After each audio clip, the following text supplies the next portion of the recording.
Shalom Bapak Ibu, sahabat Galilea yang diberkati oleh Tuhan Yesus. Jumpa lagi bersama saya Pendeta Muhammad Rusimono Arfa dalam program Sahabat Galilea. Baik Bapak Ibu, saya berharap semuanya dalam keadaan yang baik-baik saja. Dan kita siapkan diri sebelum kita masuki dunia kerja kita hari ini. Mari kita berdoa. Kami datang di hadapan-Mu Bapa di dalam nama Tuhan Yesus, mengucap syukur buat kebaikan Tuhan yang luar biasa. Engkau telah menjaga dan menyertai memberkati petiduran kami di sepanjang malam. Dan Engkau juga yang telah membangunkan kami dengan tubuh yang sehat, dengan umur panjang, tidak kekurangan sesuatu pun yang baik. Engkau sudah menyiapkan bagi kami segala kebutuhan kami hari ini, dan karena itu kami datang kepadamu sebelum kami melakukan aktivitas. Kami percaya saat kami mendahulukan Tuhan, maka semuanya ditambahkan kepada kami. Maka urapi kami, buka hati pikiran kami saat kami baca, dengar, dan renungkan firman-Mu. Juga urapi hamba-Mu yang tidak ada apa-apanya. Di dalam nama Tuhan Yesus, haleluya, amin. Mari kita membaca di dalam Galatia pasal 3 ayat 15 sampai dengan 29, hukum Taurat dan janji. Ayat 15, saudara-saudara, baiklah kupergunakan suatu contoh dari hidup sehari-hari, suatu wasiat yang telah disahkan, sekalipun ia dari manusia, tidak dapat dibatalkan atau ditambahi oleh seorang pun. Adapun kepada Abraham diucapkan segala janji itu, dan kepada keturunannya, tidak dikatakan kepada keturunan-keturunannya, seolah-olah dimaksud banyak orang, tetapi hanya satu orang, dan kepada keturunanmu, yaitu Kristus.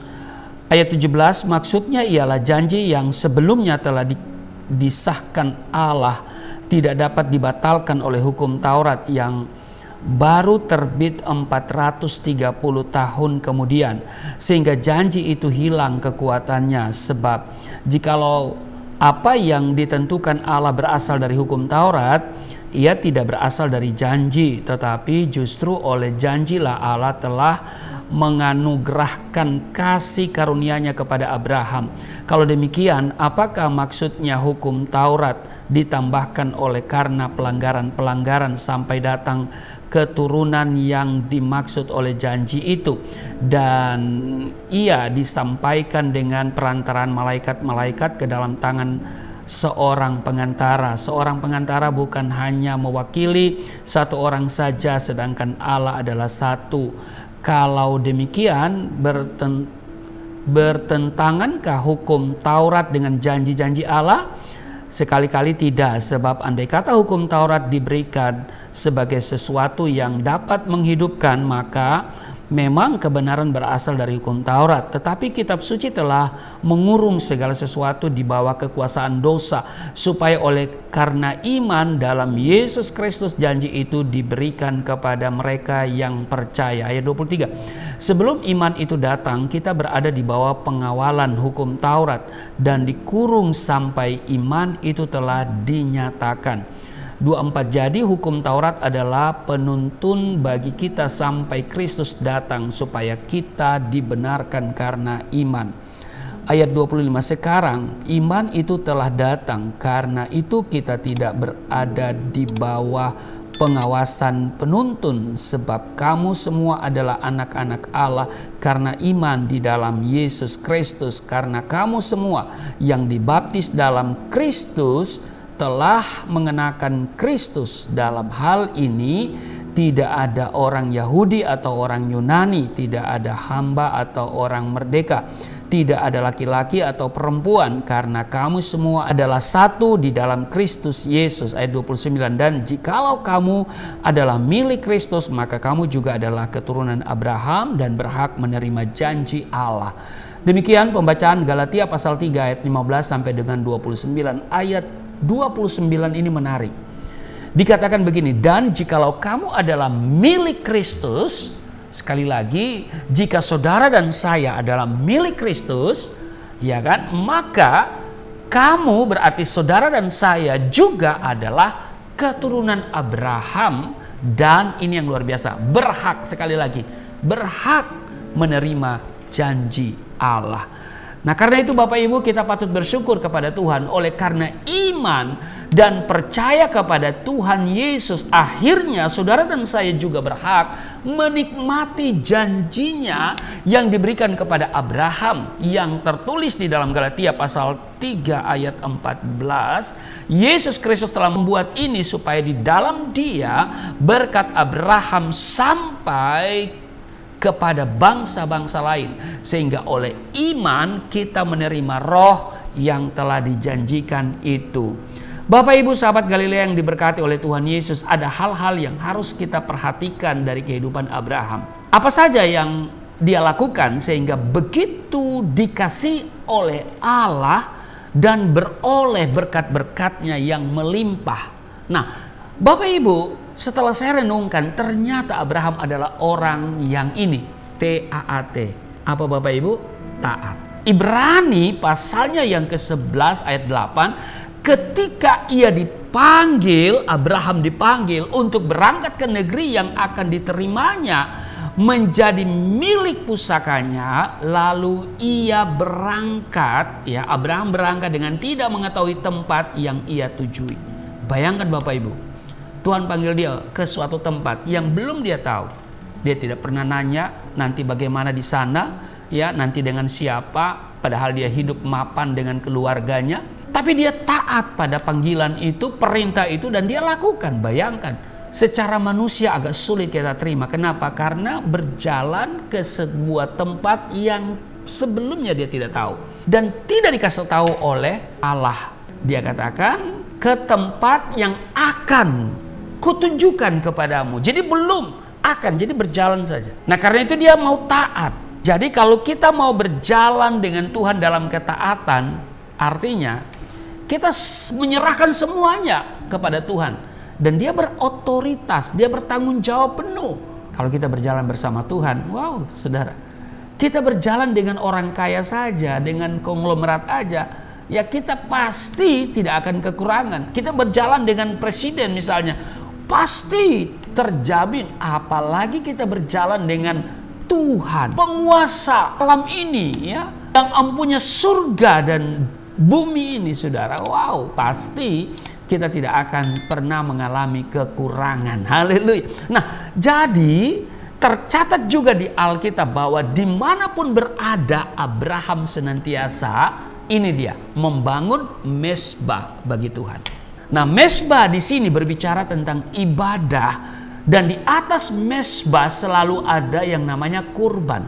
Pertanyaannya adalah berapa mezbah yang dibangun Abraham? Nah, Bapak Ibu, ada beberapa mezbah yang dibangun Abraham di dekat Sikem. Itu saudara lihat di Kejadian pasalnya yang ke-12 ayat 4 sampai dengan ayatnya yang ke-7. Nah, kata Sikem berarti bahu. Artinya ia mempercayakan segenap hidupnya di atas bahu Tuhan.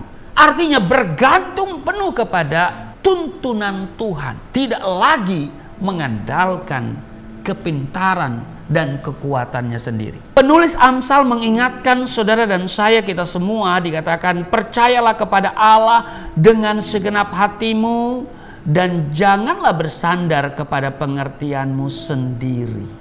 Amsal pasalnya yang ketiga ayatnya yang kelima. Bapak Ibu, bila kita mengangkat tangan berserah penuh kepada Tuhan, dengar baik, Dia akan turun tangan menolong kita semua. Amin. Abraham juga mendirikan mezbah dekat Betel. Di Kejadian pasal 12 mencatat ayat 8, ia memasang kemahnya dengan Betel di sebelah barat dan Ai di sebelah timur. Lalu ia mendirikan di situ mezbah bagi Tuhan dan memanggil nama Tuhan.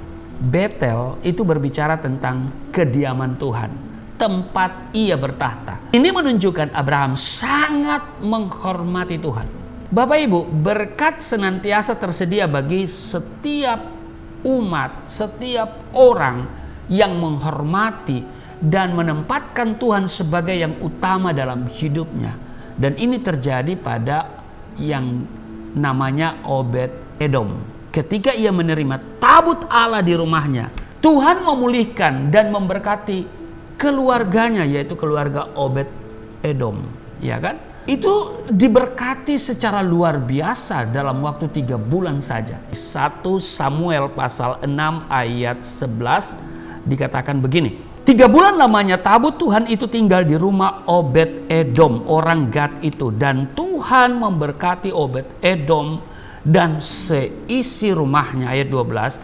Diberitahukanlah kepada Raja Daud, demikian Tuhan memberkati seisi rumah Obed Edom dan segala yang ada padanya oleh karena tabut Allah itu.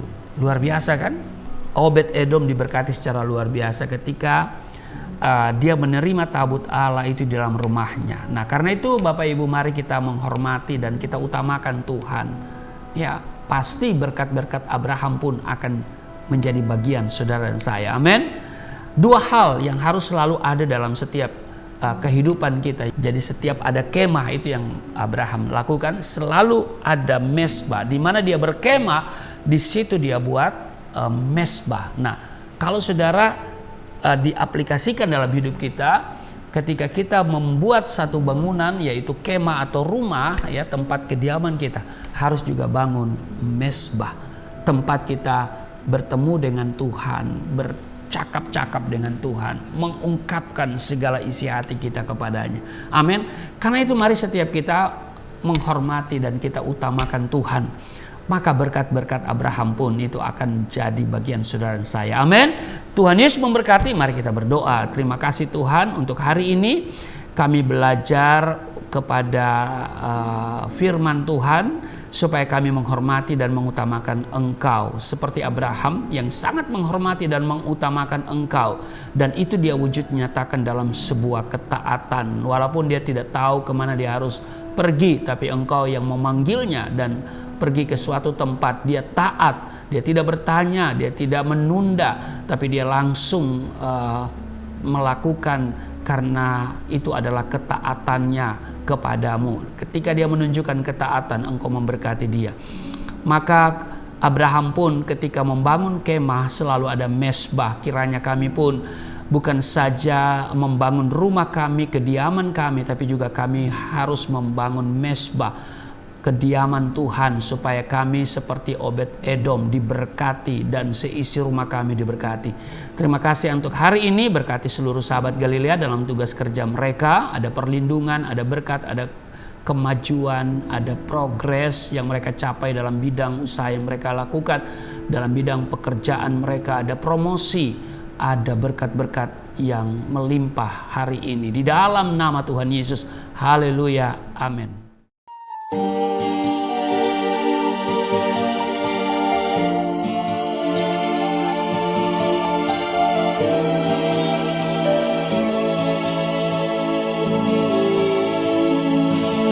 Bapa kami yang di surga, dimuliakanlah nama-Mu. Datanglah kerajaan, jadilah kehendak-Mu di bumi seperti di surga.